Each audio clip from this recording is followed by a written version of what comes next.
Hello all of you. Last हमने lecture लिया था मोशन का, जिसमें हमने वेरियस टाइप्स ऑफ मोशंस दिखाए थे कि translatory motion, circular motion, oscillatory motion, ये सब डिफाइन किया था। एंड हम लोग कहाँ तक गए थे? रैंडम मोशन तक गए थे, periodic, non periodic and then random motion. आज हम पढ़ेंगे डिस्टेंस के बारे में, स्पीड के बारे में, मास के बारे में, वेट के बारे में। अगर तुम लोगों को पता है या नहीं पता है, but mass and weight are two different things. ये कैसे डिफरेंट होती हैं आज के लेक्चर में हमें क्लियर होगा। डिस्टेंस हम कैसे कहते हैं, एग्जैक्टली डिस्टेंस कैसे कैलकुलेट करते हैं, स्पीड क्या होती है, कौन धीरे चल रहा है, कौन तेज चल रहा है, ये सारी चीज़ें आज के हमारे लेक्चर में हम लोगों को क्लियर हो जाएंगी। बट उससे पहले एक छोटा सा टॉपिक जो है वो है सिंपल पेंडुलम। सिंपल पेंडुलम इसलिए हम लोग पढ़ रहे हैं क्योंकि ये पीरियोडिक मोशन जब हम पढ़ते हैं, ऑसिलेटरी मोशन जब हम पढ़ते हैं, तो उसमें हम पेंडुलम पे एक्सपेरिमेंट्स करते हैं। प्रॉब्ली आप लोगों के स्कूल्स में प्रैक्टिकल्स भी होते होंगे पेंडुलम्स पे। तो एक छोटा सा टॉपिक है, just it will take 5 to 7 minutes कि हम सिंपल पेंडुलम खत्म करें, then we will move on to distance and speed. Simple pendulum it's nothing but simply जो उसका स्ट्रक्चर होता है दैट इज कि एक इनएक्सटेंसिबल स्ट्रिंग होती है, इनएक्सटेंसिबल, जो एक्सटेंड ना की जा सके, इनएक्सटेंसिबल स्ट्रिंग होती है। उसमें एक स्मॉल मेटालिक स्फीयर टंगा होता है। There is a small metallic sphere. This small metallic sphere is known as the bob. इसको हम क्या कहते हैं? बॉब कहते हैं। एक ये रिजिड सपोर्ट से टंगा हुआ होता है, this is a rigid support. ठीक है, ये बेसिक स्ट्रक्चर होता है हमारे पेंडुलम का। Now this pendulum can have a movement to and fro. तो इस मूवमेंट को हम क्या कहते हैं? To and fro movement. और जब एक to and fro movement complete होता है तो we call that one oscillation. तो हम इसको क्या करते हैं? एक पोजीशन तक ले जाते हैं, वी टेक यहां तक। अब हम यहां से शुरू करेंगे। This farthest point is known as the extreme position. Correct, it is known as the extreme position. ठीक है, ए पॉइंट मार्क कर लेते हैं। सिमिलरली अगर हम इस साइड ले गए हैं तो this is the extreme position, extreme, इसे बी मार्क कर लेते हैं। ये जब पेंडुलम रेस्ट पे होता है, the position eight which the pendulum is at rest, ये वाला जो पॉइंट है इसको हम कहते हैं mean position. This is the mean position, Q mark कर दो इसे, this is the mean position. तो मीन पोजीशन से हम इस साइड ले गए एक्सट्रीम पोजीशन पे। नाउ एक्सट्रीम पोजीशन से हमने छोड़ दिया पेंडुलम, ये वापस मीन पोजीशन पे आता है, दूसरी एक्सट्रीम पोजीशन पे जाता है, वापस मीन पोजीशन पे आता है, एंड वापस जहां से हमने छोड़ा होता है that is your initial extreme position जो है वहां वापस आता है। जब वो इतना चक्कर कर लेता है देन वी कॉल कि वन ऑसिलेशन हो गया है इसका। और इसमें these are the extreme position. Mean position हमने डिफाइन कर ली। One is length of the string, length of the pendulum. तो लेंथ ऑफ द पेंडुलम ये होती है जहां रिजिड सपोर्ट से जहां से ये कनेक्टेड है वहां से लेके सेंटर ऑफ द स्फीयर जो है, ये जो लेंथ है, this is the length of the pendulum. That is the length of the string of the pendulum from the point it is connected to the rigid support to the center of the sphere. ये हो गया length of the pendulum. ठीक है, one oscillation हमने define कर दिया।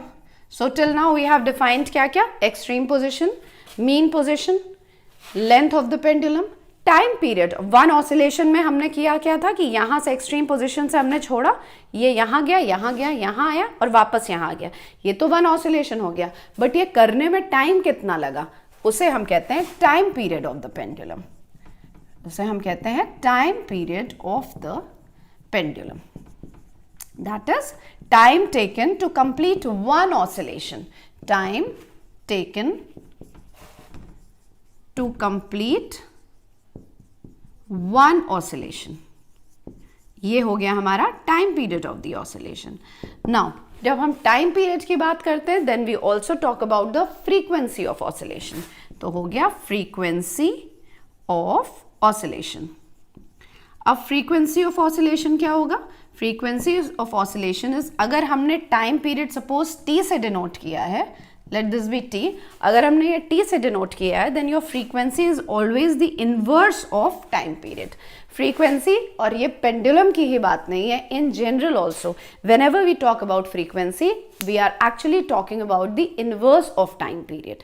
ठीक है, अगर हमें किसी भी चीज़ का, not only, I am repeating this, not सिर्फ इसके बारे में ये बात नहीं है, कभी भी general case scenario is whenever we are asked to find out the frequency of a particular thing, it is actually the inverse of the time period of that particular thing. तो frequency of oscillation अगर निकालनी है and we already know the time period, तो it is simply the inverse of the time period. और अगर इसका हम literal sense लें कि what does it actually mean, तो it means जैसे ये था कि एक oscillation complete करने में कितना टाइम लगा, सिमिलरली दिस इज कि एक सेकेंड में कितनी ऑसिलेशंस हो जाएंगी, राइट? तो 1 second, number of oscillations completed in 1 second, number of oscillations completed in 1 second, right? तो इन दोनों का मतलब समझना इज वेरी इंपॉर्टेंट. सिर्फ अगेन आई एम रिपीटिंग, सिर्फ इसके लिए नहीं, अभी हम लोगों की आगे बहुत सारी चीज़ें, साइन वेव्स, कॉस वेव्स, इस तरह की बहुत चीज़ें आएंगी जहां हमेशा हमको पीरियोडिक फंक्शंस हमारे आएंगे, जहां every time will be asked कि find out the time period, और the time period will be given to you and you will be asked the frequency. So you should have this on your fingertips कि frequency is always inversely proportional to time period and it is the number of oscillations completed in 1 second, right? तो ये कुछ terminology है जो कि simple pendulum से related है. तो I guess this much is clear. बाकी आप लोग स्कूल में प्रैक्टिकल भी करोगे तो थिंग्स विल बिकम क्लियर कि एक स्मॉल मेटालिक बॉब रहता है जो कि एक इनएक्सटेंसिबल स्ट्रिंग से जुड़ा हुआ रहता है, और इन्हें हम एक्सट्रीम पोजिशंस कहते हैं, जो एकदम farthest point from the mean position, farthest point from the mean position. So these are the extreme positions, and the length of the pendulum, rigid support से center of the pendulum तक जो होता है, that is the length of the pendulum, and time period of frequency तो हमने कर लिया है. एक बहुत popular pendulum है, that is known as the seconds pendulum. This is just for your information I am telling you. एक होता है seconds pendulum. सेकेंड्स पेंडुलम हम उसे कहते हैं जो कि अपनी एक ऑसिलेशन कंप्लीट करने में it takes 2 seconds. Seconds pendulum, one oscillation is completed in 2 seconds. ऐसे पेंडुलम को हम कहते हैं सेकेंड्स पेंडुलम. आप एक एक्टिविटी भी कर सकते हो in case you have a pendulum at home, या हम पेंडुलम बना सकते हैं स्मॉल. अगर स्फीयर आपके पास मेटालिक है, you can always make a pendulum at home also. इसमें तुम लोग क्या करो कि पेंडुलम ले लो, एक लेंथ ऑफ दिस, मान लो 10 सेंटीमीटर की तुमने स्ट्रिंग ले ली, उसका टाइम पीरियड निकालो, ऑसिलेट उसे कराओ, उसका टाइम पीरियड निकाल लो. नाउ फिर से क्या करो, स्ट्रिंग की लेंथ जो है उसको थोड़ा सा और बढ़ा दो, फिर टाइम पीरियड निकालो, स्ट्रिंग की लेंथ और बढ़ा दो, फिर टाइम पीरियड निकालो. ऐसे करके एक टेबल बना लो, length of the string, time period, length of the string, time period. ठीक है, हम ये देखेंगे कि जैसे जैसे हमारी लेंथ ऑफ द स्ट्रिंग बढ़ेगी, as the length of the string increases, the time period also increases. Time period also increases. और जनरली इसका रेशियो जो होता है वो ये होता है कि अगर हमने लेंथ 4 टाइम्स बढ़ाई है तो जो हमारा टाइम पीरियड है वो ट्वाइस बढ़ जाता है, it increases by twice.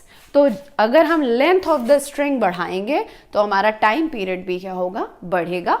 And generally एक experimentally it was found out कि अगर हमने 4 टाइम्स लेंथ बढ़ाई तो जो हमारा टाइम पीरियड है it will just double itself. Similarly एक और इसमें एक्टिविटी जो फर्दर हम करते हैं दैट इज कि हम इस बॉब का, ये जो बॉब यूज़ किया उसका मास भी चेंज कर देते हैं, और मास चेंज कर करके हम एक्सपेरिमेंट्स टाइम पीरियड निकालते हैं. लेंथ सेम रखोगे, लेंथ कांस्टेंट रखो, मास चेंज करो, मतलब छोटा बॉब लिया, बड़ा बॉब लिया, उससे बड़ा बॉब लिया, यू विल सी कि time period and mass they are not related to each other. Time period will remain the same, चाहे हम बॉब का साइज छोटा लें बड़ा लें, it will remain the same. So this was all about your simple pendulum. Note down कर लीजिए अगर कुछ करना हो, then so that we can move on to distance. So let's move on to the distance. Time period जो होता है इसका यूनिट होता है सेकेंड्स, इसको हम जनरली सेकेंड्स में ही डिनोट करते हैं, एंड फ्रीक्वेंसी को हर्ट्ज में, एच जेड लिखते हैं, इसका full form is HERTZ, hertz, named after the name of the scientist. तो ये टाइम पीरियड सेकेंड्स में and frequency of oscillation is in hertz, जिसको हमने डिनोट किससे किया, capital H with a small z, ठीक है। So this is all about your simple pendulum. Now let's move on to the next topic, that is distance,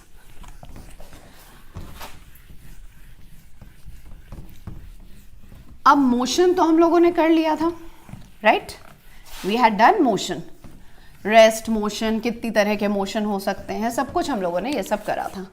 now अब अगर एक बार motion हो गया, हम चल दिए, कोई भी चीज़ को हमने फोर्स, एक्सटर्नल फोर्स लगाई और हम चल दिए, हमने कुछ, हम लेंथ, पाथ जो होगा हमारा, जो भी पाथ होगा उसकी कुछ पर्टिकुलर लेंथ होगी, वो जो लेंथ होती है that is known as the distance. अगर हम यहाँ पे खड़े हैं एंड देन हम यहाँ पे मूव कर गए, तो हमारा पाथ जो है वहाँ से लेके यहाँ तक, दिस इज माई पाथ, और वहाँ से लेके यहाँ तक की जो लेंथ है उसको हम क्या कहेंगे, डिस्टेंस कहेंगे। फिर हम वो कितना भी डिस्टेंस, अगर हम ऐसे ऐसे ऐसे ऐसे ऐसे ऐसे पूरा रोल स्पाइरल में घूम कर भी आए हो, तो ये जो पूरा होगा that will be our distance. अगर हम इस तरह से घूम के भी किसी एक पॉइंट पे आए हैं, सो दिस एंटायर, जितना भी ये लेंथ है पाथ की, ये पूरा हमारा क्या होगा, डिस्टेंस। एक और टर्म आगे आएगा तुम लोगों का, हो सकता है आ चुका हो सकता है आगे आए, so be very careful with that term, displacement. Never confuse distance with displacement, आगे चल के आए या कभी हो सकता है बीच में कहीं पे लिखा हुआ हो तुम लोगों के, so never confuse the term distance with displacement, these two are different things, remember this, ठीक है। डिस्प्लेसमेंट और डिस्टेंस डिफरेंट होते हैं। डिस्टेंस की जब हम बात कर रहे हैं, सो डिस्टेंस इज लाइक ये पूरा जो पाथ ट्रैवल किया है, इसकी जो लेंथ होगी वो हमारा डिस्टेंस होगा। ए पॉइंट से बी पॉइंट तक हम गए 10 kilometre suppose, so this will be a distance. हम गए कैसे भी हैं, जो पूरा पाथ होगा वो पूरा हमारा डिस्टेंस हो जाएगा, राइट। तो बेसिकली डिस्टेंस की हम बात इसलिए कर रहे हैं क्योंकि जितनी भी फिजिकल क्वांटिटीज होती हैं वो हम यूज़ क्यों करते हैं, हम यूज़ करते हैं जिससे हम अपना क्वांटिफाई कर सकें। हम क्या कर सकें, हम क्वांटिफाई कर सकें जो वर्ल्ड है अपने around. The physical quantities they are basically use to quantify the world around us. जैसे मास क्या होता है, हम कहते हैं 2 किलो आलू लिए हमने, ठीक है, 2 किलो आलू लिए हमने, क्वांटिफाई कर दिया कि 1 kg में 8 आलू चढ़ते हैं, 2 kg में अराउंड 15-16 आलू चढ़ेंगे। तो what are we doing, we are quantifying things कि 2 किलो इतना हो गया, 3 किलो इतना हो गया, ठीक है। लेंथ ऑफ एनीथिंग, हम लोग कपड़ा खरीदते हैं, 2 मीटर्स खरीदा सपोज हम लोगों ने किसी चीज़ के लिए, तो हमने क्या किया, लेंथ को क्वांटिफाई किया है, राइट। तो ये सारी चीज़ें, ये सारी जितनी भी फिजिकल क्वांटिटीज़ हैं, they are use to quantify the world around us. और ये जितनी भी हैं, सपोज डिस्टेंस की हम बात कर लें, हम मास की बात कर लें, then we talk about speed, we talk about length, ये जितनी भी सारी चीज़ें, दे ऑल आर, इन सब का हम क्या डिफाइन करते हैं, वी डिफाइन देयर मैग्नीट्यूड। क्या हम डिफाइन करते हैं, ओनली मैग्नीट्यूड डिफाइन करते हैं। और जब हम मैग्नीट्यूड डिफाइन करते हैं तो ऐसी क्वांटिटीज़ को हम कहते हैं scalar quantities, we call them scalar quantities. Scalar quantities मतलब वो ऐसी क्वांटिटीज जिनका सिर्फ और सिर्फ मैग्नीट्यूड है, कोई उनका डायरेक्शन स्पेसिफाइड नहीं है। All these quantities, distance, mass, speed, length, ये सारी चीजें क्या हैं, ये ऑल आर स्केलर क्वांटिटीज, क्योंकि इनका सिर्फ और सिर्फ हम मैग्नीट्यूड स्पेसिफाई करते हैं, ठीक है।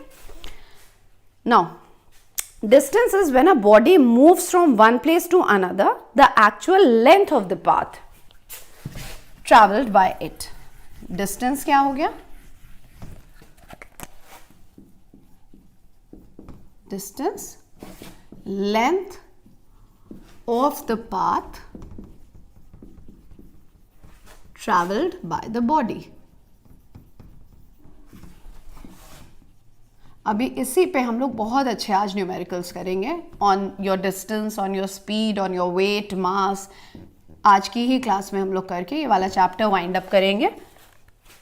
Length of the path travel by the body. Suppose एक कार है जो कि एक पॉइंट ए से 10 किलोमीटर्स चली, देन बी पॉइंट पे पहुंची, 4 किलोमीटर्स चली, सी पॉइंट पे पहुंची, 7 किलोमीटर्स चली एंड डी पॉइंट पे पहुंची और वापस वो अपने ए पॉइंट पे चली गई बाय से 6 kilometres. So what will be the distance travelled by this car? Length of the path. तो लेंथ ऑफ द पाथ क्या हुई? 10 kilometre plus 4 kilometres plus 7 kilometers plus 6 kilometers. It will be 7, 6, 13, 17, 27. 27 kilometers. This will be the distance travelled by the body. This will be the distance travelled by the body. अब तुम ये ध्यान रखना है, कभी भी कोई क्वेश्चन आता है, if there is any question, तो you have to be very careful with these units. हम वो छोटी छोटी तुम लोगों को बातें बताते हैं जो जनरली तुम लोगों के स्कूल में या किसी बुक में स्पेसिफाइड नहीं होंगी, बट सिंस आई नो कि किस तरह से प्रैक्टिकली गलतियां कहाँ कहाँ होती हैं, तो जब हम कोई बात बताते हैं तो जस्ट जॉट इट डाउन, क्योंकि वहाँ गलतियां होती हैं। जनरली तुम लोगों की एज ग्रुप में वो गलतियां होती हैं। लाइक फॉर एग्जाम्पल 27 किलोमीटर्स, अगर हम यहाँ पे बीच में कहीं पे ये लिख देते 7,000 मीटर्स सपोज हम लिख देते, तो ये नहीं था कि 10, 4 प्लस 7,000 प्लस 6 किलोमीटर्स। हमारा क्या काम होता? हमें इस मीटर को कन्वर्ट करना पड़ता किसमें? किलोमीटर्स में, क्योंकि बाकी सारे किसमें दे रखे हैं? किलोमीटर में। So be very very very specific with the units. Length की अगर हम बात करें, so your 10 millimetre is your 1 centimetre, 100 centimetre makes 1 metre, 1000 metre makes 1 kilometre. इस तरह से करके कई सारे, हर में हमारा ग्राम्स, किलोग्राम्स ये सारे होते हैं, किलो, डेका, पिको, गिगा, टेरा, ये सब हमारे आगे जैसे जैसे हायर पावर्स में हम लेंगे वैसे वैसे ये यूनिट्स हमारे बढ़ते रहते हैं। तो always go through those units. Generally तुम लोगों का किलो तक ही आएगा, मिली से लेके किलो तक में ही दे विल इधर से उधर वो लोग जाएंगे। So but we very careful कि हम ये कन्वर्जन करने का ध्यान रखें, ठीक है। So this is the distance travelled by us. अच्छा ये बताओ, अगर एक बॉडी ने मूव किया एक ए पॉइंट से and it returns to the same point after covering 12 kilometers, what is the distance covered by the body? It says कि एक बॉडी है, उसने A पॉइंट से शुरू किया, it went through, suppose एक B पॉइंट तक गई and then it came back. एक A body went to a point B and then it returned back, और ये पूरा करने में इसको लगे कितने? 12 किलोमीटर्स लगे। What is the distance traveled by the body? It is equal to, distance will be equal to 12 kilometer. जितना भी पाथ उसने ट्रैवल किया है वही उसका डिस्टेंस हो जाएगा, that is 12 kilometers. ठीक है। Another अगर हम कहें, an athlete completes, एक example low, write down the example. An athlete completes 5 rounds. एक एथलीट है, ठीक है, जिसने कंप्लीट कितने किए? 5 rounds completed, 5 rounds along a circular path, along a circular path of diameter, track है एक जिसका डायमीटर है 210 metres.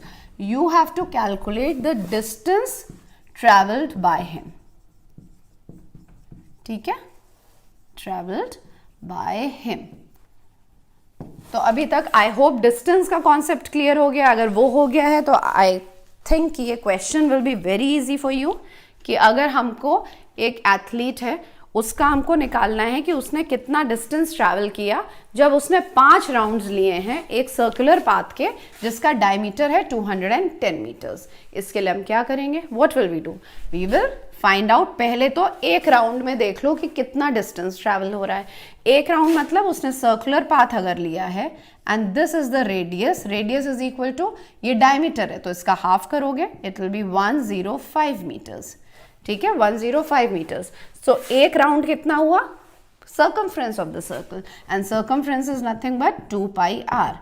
2 into 3.14 into r is 105 meters.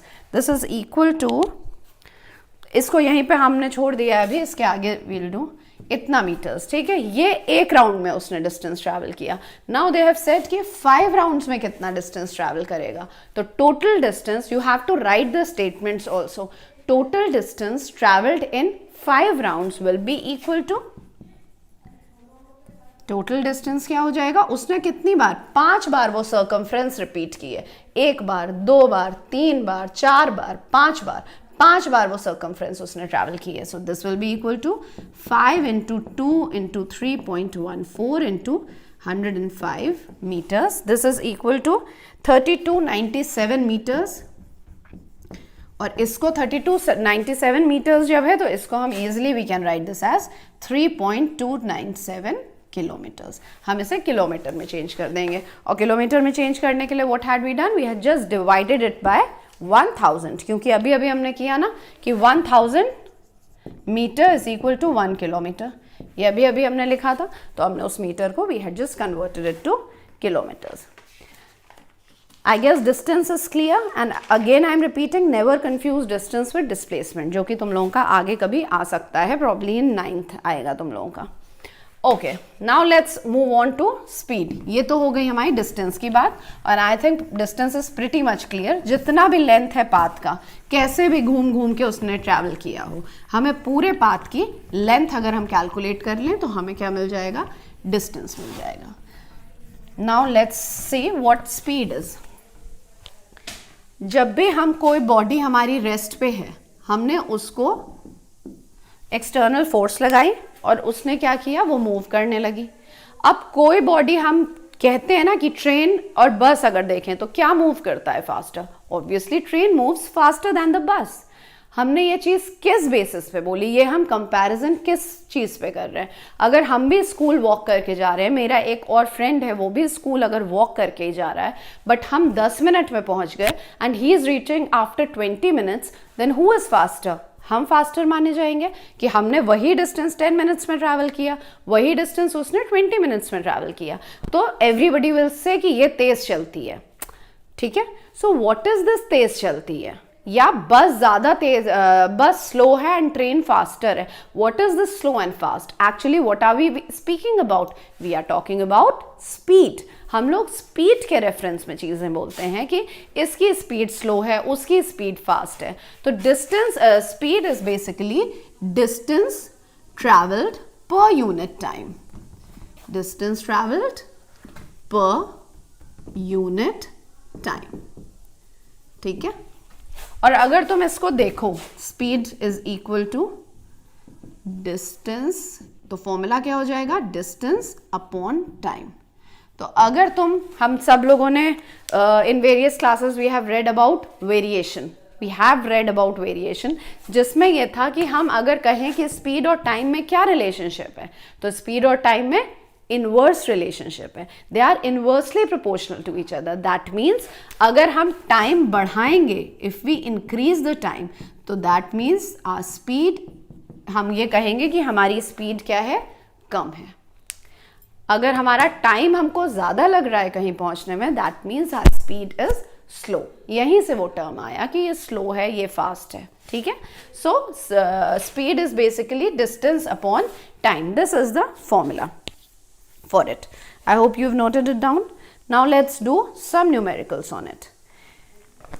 Let's do some numericals on it. एक बस है जो कि ट्रैवल कर रही है, क्वेश्चन, एक बस है, बस is traveling a distance of 480 kilometers, 480 kilometers in 8 hours. 8 hours में एक बस ने 480 किलोमीटर्स ट्रैवल किया. और एक ट्रेन है जिसने 1200 किलोमीटर्स कितने में ट्रैवल किया, 10 आवर्स में ट्रैवल किया. And we are asked which one of the two is faster. हमसे पूछा गया कि कौन सा दोनों में फास्टर है. तो फास्टर है, अगेन हम वही जो बातें कर रहे थे, हम किस बेसिस पे कहते हैं, हम स्पीड के बेसिस पे कहते हैं. तो हम क्या करेंगे, हम दोनों की स्पीड निकाल लेंगे. बस की पहले चलो स्पीड निकालें. तो इसका डिस्टेंस कितना है, 480 किलोमीटर्स, और इसका टाइम कितना टेकन है, 8. So this will be equal to 60 kilometre, ये ऊपर क्या है किलोमीटर है, नीचे क्या है आवर्स है, so this become 60 kilometres per hour, right. ये हो गया हमारा बस का। नाउ सेकेंड हमसे पूछा गया ट्रेन का बताइए, तो let's calculate it for train. 1200 kilometre upon 10 hours, 10 hours, this is 120 kilometer per hour. So that means the speed of the train is 120 kilometers per hour. जबकि बस की 60 किलोमीटर है तो ट्रेन की कितनी है 120 किलोमीटर है. That means definitely the train is faster than the bus, right? तो अगर कभी हमें comparison करना हो, so this is how we compare the speeds. बस की ये हो गई, ट्रेन की ये हो गई, बस की ये मिल गई, ट्रेन की ये मिल गई. We can easily say train is travelling faster than the bus. Unit of speed, इसीलिए ये क्वेश्चन कराया हमने.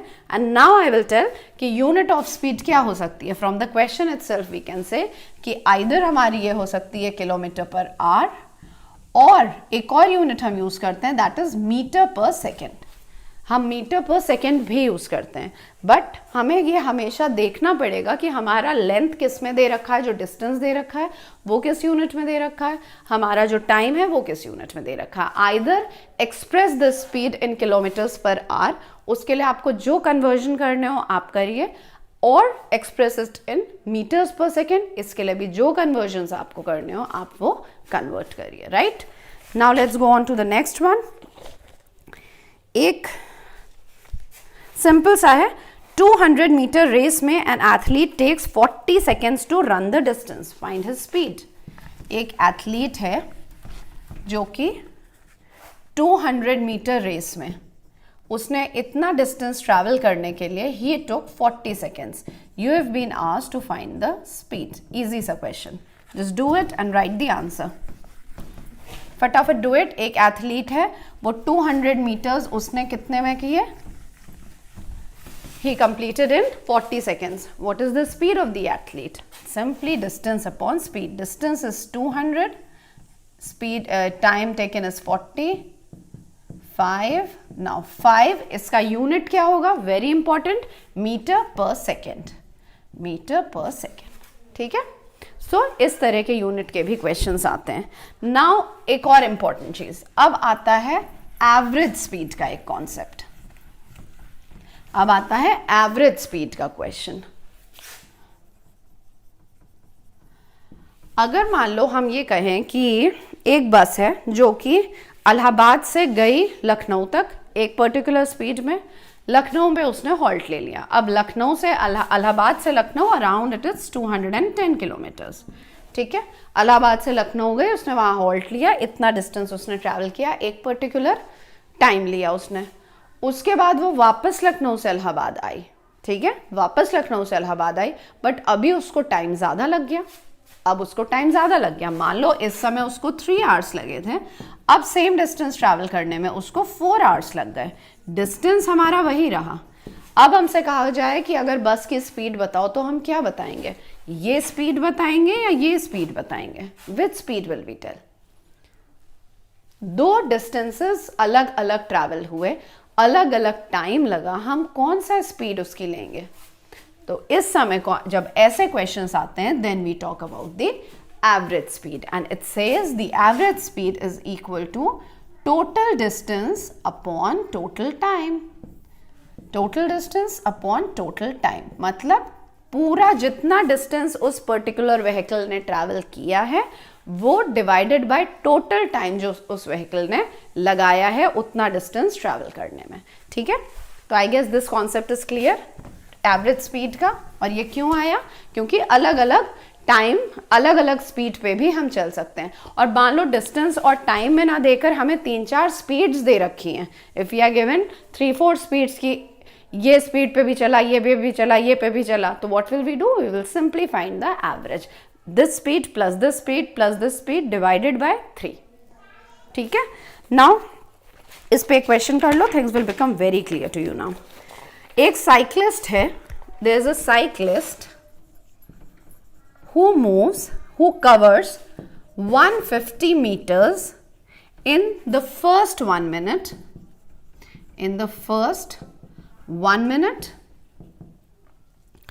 फिर 352 meters in the next 3 minutes, ठीक है, and 200 meters in the next 2 minutes, ठीक है. You have to find the average speed. अब हमें क्या निकालना है? We have to find the average speed.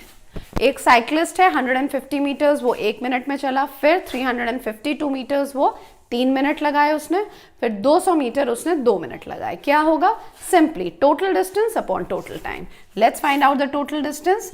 150 plus 352 plus 200, ये हो गया total distance divided by total time. कितना लगाया?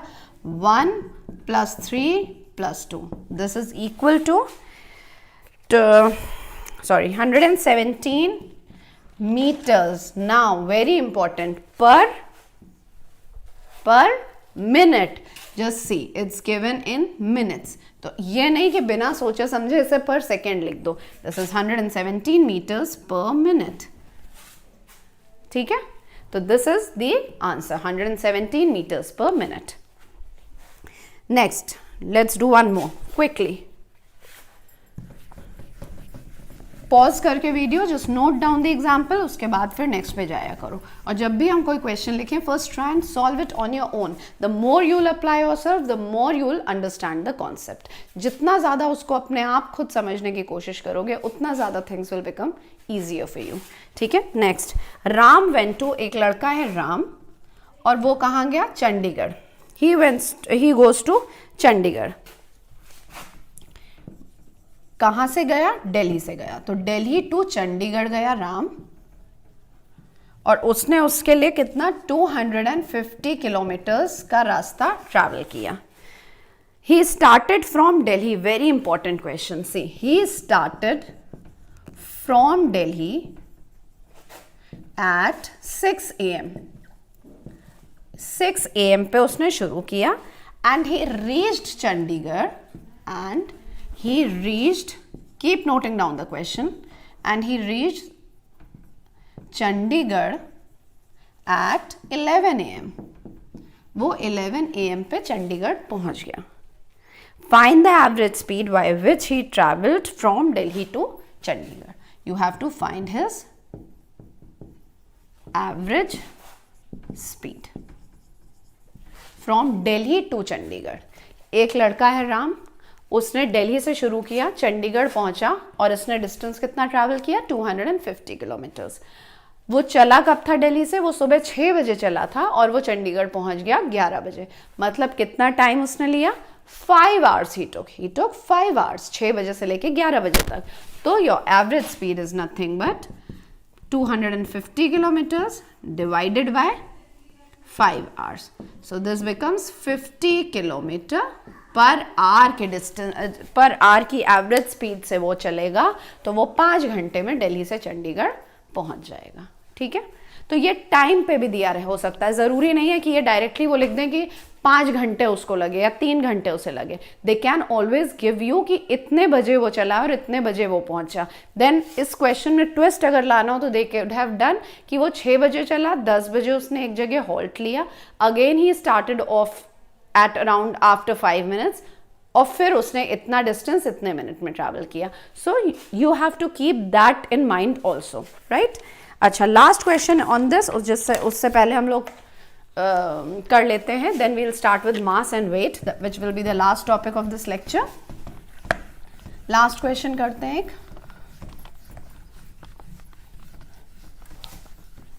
I hope you are understanding. In case of any problem, just write in the comment box. जहाँ पे भी doubt आ रहा है, I'll just clarify it. See, एक हमको ट्राइंगल दे रखा है.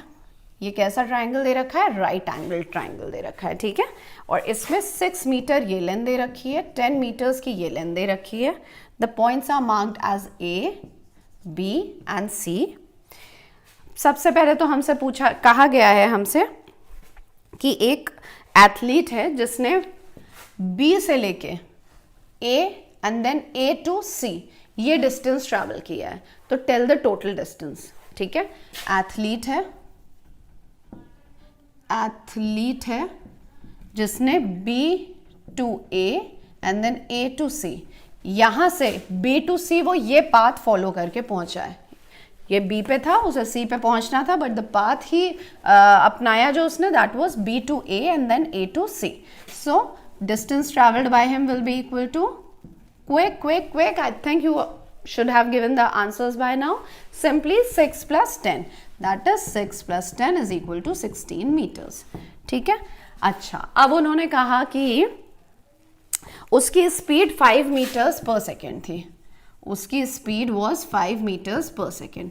तो क्या हम बता सकते हैं ये डिस्टेंस ट्रैवल करने के लिए उसने टाइम कितना लिया? Obviously we can tell time is equal to speed is equal to distance upon time. तो time will be equal to distance upon speed.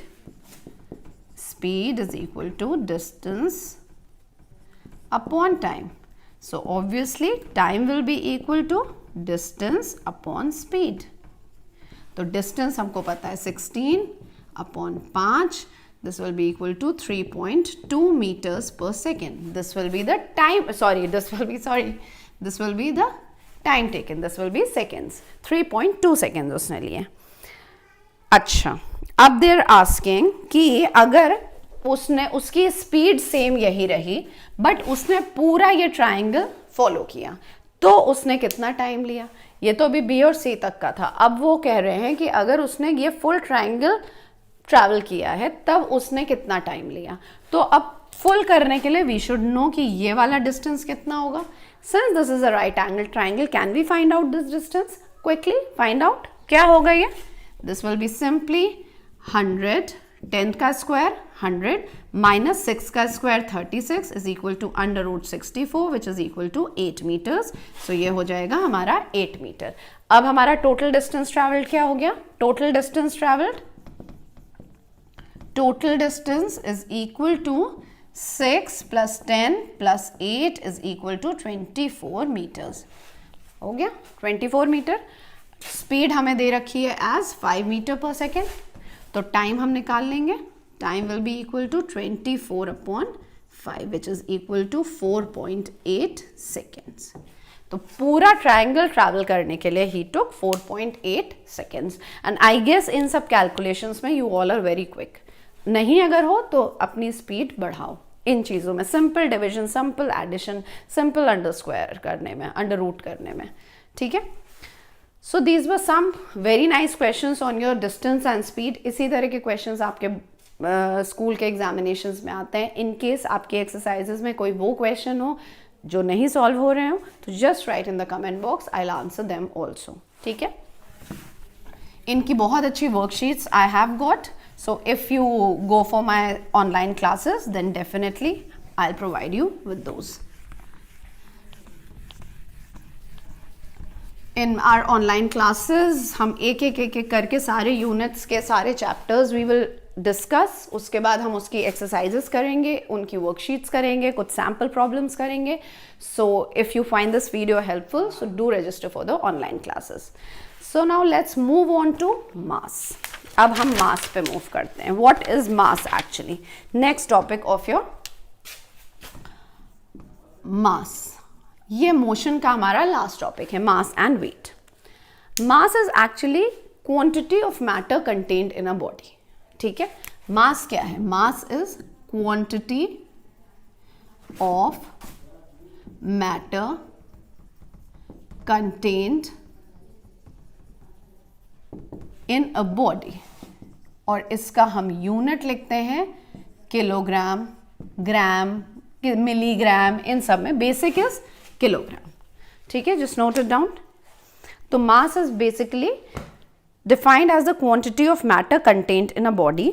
और जितना ज़्यादा क्वांटिटी होगा मैटर का किसी भी बॉडी में, जितनी ज़्यादा क्वांटिटी होगी उतना ज़्यादा हम उसका मास कहेंगे. जैसे for example your one orange, if you take one orange and if you take one watermelon, किसका मास ज़्यादा हुआ? जितना ज़्यादा क्वांटिटी होगी, जितना ज़्यादा क्वांटिटी ऑफ मैटर होगा उतना ज़्यादा उसका मास होगा. ठीक है. तो ऑरेंज और वाटरमेलन में लें तो obviously watermelon has more mass, तो it will set to be have a greater mass. ठीक है. तो कितना मास है बॉडी में, that defines the quantity of matter and vice versa. इसको हम लेते किस में है, किलोग्राम्स में। And again this is a scalar quantity. ये क्या है, स्केलर क्वांटिटी है जिसका सिर्फ और सिर्फ हमारे पास क्या होता है, मैग्नीट्यूड होता है, इट हैज नो डायरेक्शन। तो ये तो हो गई हमारी मास की बात। और मास से हम कंसर्न नहीं होते कि हम कहाँ पे इसको वे कर रहे हैं। मास हम फाइंड आउट कहाँ कर रहे हैं, we are not concerned about the place कि हम उसे कहाँ, हम अर्थ पे कर रहे हैं, हम इक्वेटर पे कर रहे हैं, हम पोल्स पे कर रहे हैं, हम मून पे जाके कर रहे हैं, हम कहाँ वे कर रहे हैं मास को, we are least bothered. Mass will never change, mass is a constant quantity, it is mass is like regardless of the fact कि where it is calculated, ठीक है, irrespective of the place where it is being calculated, it is a constant quantity, right? So this is mass. Now comes weight. I think mass is clear. Mass is clear. जो हम लोग घर पे सामान जब लाते हैं कि सब्जियां आई हमारी, तो टमाटर आए, आलू आए एंड ऑल दैट स्टफ हमारा जब आता है, तो वी से 2 किलो आलू आया है, 2 किलो प्याज आया है, 5 किलो टमाटर आया है, वी से ऑल दीज थिंग्स। तो ये क्या है, mass. Actually we are talking about the mass, ठीक है। Now wait. अब वेट की बात करने से पहले लेट अस फर्स्ट सी कि क्या हमने ग्रेविटी पढ़ी हुई है। Yes, we all have done gravitational force. हमने ग्रेविटेशनल फोर्स पढ़ा हुआ है। ग्रेविटेशनल फोर्स होता क्या है, वो फोर्स जो कि एक्चुअली अर्थ हम पे लगाता है and it pulls it towards itself. Earth pulls anything, earth उसे पुल करता है अपने सेंटर की तरफ। Earth always pulls everything at its centre, और जिस फोर्स से वो पुल करता है that is known as the gravitational force. और वो जो एक्सेलरेशन, जैसे कोई फ्री फॉलिंग बॉडी होती है, कोई बॉडी है उसको हमने छोड़ दिया, तो it slowly increases the speed. ये इंक्रीज क्यों हो रही है उसकी स्पीड, उसे एक्सेलरेशन क्यों मिल रहा है, because of this gravity. So the acceleration which is provided by the gravity, acceleration जिसे हम ए से जनरली डिनोट करते हैं, प्रोवाइडेड बाय द ग्रेविटी, इसको हम डिनोट करते हैं जी से, ठीक है, उसको हम डिनोट करते हैं जी से। And for your earth it is generally the value is 10, 9.8, ये हम लेते हैं एक्सेलरेशन मीटर पर स्क्वायर। एक्सेलरेशन का क्या होगा, मीटर पर स्क्वायर, ये उसका यूनिट होगा एक्सेलरेशन का। मीटर पर स्क्वायर इज द एक्सेलरेशन। और वो एक्सेलरेशन जो हमारी अर्थ की ग्रेविटी प्रोवाइड कर रही है उसको हम डिनोट करेंगे जी से। तो ये कॉन्सेप्ट हुआ हमारी ग्रेविटी का, ठीक है, कि अर्थ is pulling anything. Shape size से कोई मतलब नहीं है, ग्रेविटेशनल फोर्स इक्वल लगेगा सारी बॉडीज पे irrespective of its shape and size, ठीक है। But location does matter.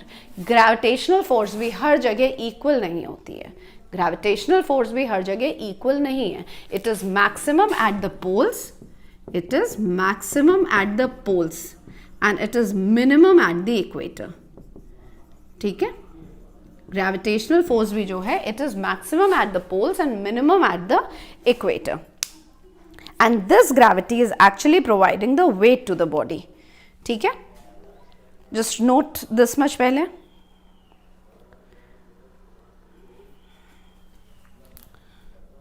Noted. Now अब हम आते हैं वेट पे। Weight is actually the force with which the earth is pulling that body towards its centre. Weight क्या है, weight is actually the force. Mass की बात हो गई, let's rub it off. Weight, now weight is the force with which the earth attracts the body towards itself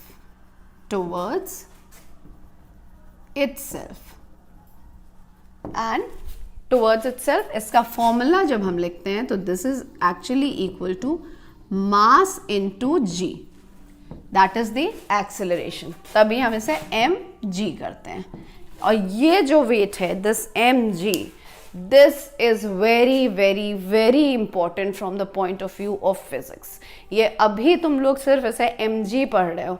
this will अभी से लेके ये right to 12, right to your class 12th, ये continuously this wait वाली जो चीज़ है and इसका direction, ये किसी ना किसी फॉर्म में तुम लोगों का आता रहेगा. And you have to solve the numericals की वेट का डायरेक्शन हमें इधर लेना है, किधर लेना है, उसके कंपोनेंट्स में उसे ब्रेक करना होगा. So try and understand this concept very clearly कि वेट क्या होता है. Weight is actually the force. Weight is the force with which the earth is pulling the body towards itself. Mass, quantity of matter कितना है, it is a scalar quantity. Quantity उसमें कितनी है वो होता है सिर्फ, but weight is a different thing. ठीक है, so just note it down कि mg, this mg term, this phrase, this is damn important. ठीक, so weight is equal to mg. Just note it down, try and understand it again. और इसका unit हम लेते हैं Newton. इसका unit हम लेते हैं Newton. 1 Newton, it is the force required. इसका यूनिट हो गया न्यूटन. फोर्स का क्योंकि यूनिट होता है हमारा न्यूटन, और इसको हम डिनोट करते हैं n से. अगर हम 1 यूनिट को करें डिफाइन, तो it is actually the force that is required to accelerate a body of 1 kg mass with an acceleration of 1 meter per square. 1 Newton is equal to the force required to accelerate the body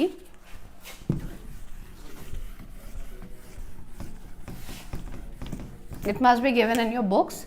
1 Newton, force required to accelerate a body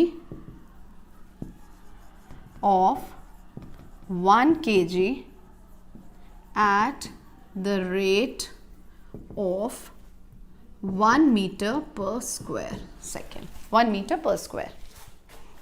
इस rate पे अगर हम करें तो basically 1 Newton क्या हो गया, it will be 1 kg into 1 meter per second square. This is your 1 Newton. तो अगर 1 न्यूटन में दे रखा है और हमसे कहा जाए कि कन्वर्ट करिए इसको, तो it is simply 1 newton is equal to 1 kg metre per second square. Always remember this might be needed in your numericals. So this is weight. ये वेट क्या है? वेट इज फोर्स, जिसे हम kgf भी लिखते हैं. By the way we write it as kgf also, that is kilogram force. So this is the weight. Mass अलग चीज हो गई, वेट अलग चीज हो गई. वेट क्यों आता है? Weight is because of the gravitational force जो कि बॉडी पे लग रही है, irrespective of its shape and size. जो ग्रेविटेशनल फोर्स लगेगी वो हर बॉडी पे किसी एक पर्टिकुलर पॉइंट पे, हर एक बॉडी पे सेम ग्रेविटेशनल फोर्स लगेगी. And the gravitational force is maximum at the poles and it is minimum at the equator. मतलब हम वे कहाँ सबसे ज्यादा करेंगे? पोल्स पे. और हम सबसे कम कहाँ वे करेंगे? इक्वेटर पे. ठीक है, so this was about your mass and weight. I hope things are very clear. अब इसका देखो कुछ डिफरेंसेस तुम लोगों के उसमें दे रखे होते हैं, बुक्स में दे रखे होते हैं. Just go through those differences. जैसे मास क्या है और वेट क्या है, दोनों के यूनिट्स. उसका यूनिट इज 1 किलोग्राम, इसका हो जाएगा न्यूटन. देन फिजिकल बैलेंस से हम दोनों को नाप सकते हैं.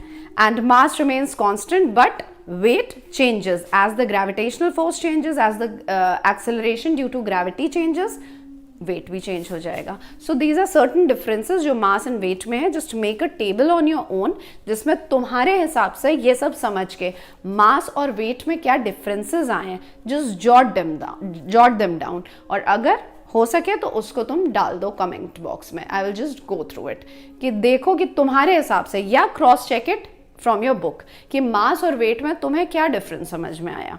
Just jot it down. As again I repeat, as much as you will apply yourself, as much that much you will gain. उतना ज़्यादा तुम गेन करोगे जितना तुम अप्लाई करोगे अपने आप को. So that's all about today. यहाँ पे हमारा मोशन का चैप्टर खत्म होता है. If you like the video, just register for the online classes as very limited seats are left now. So thank you for today.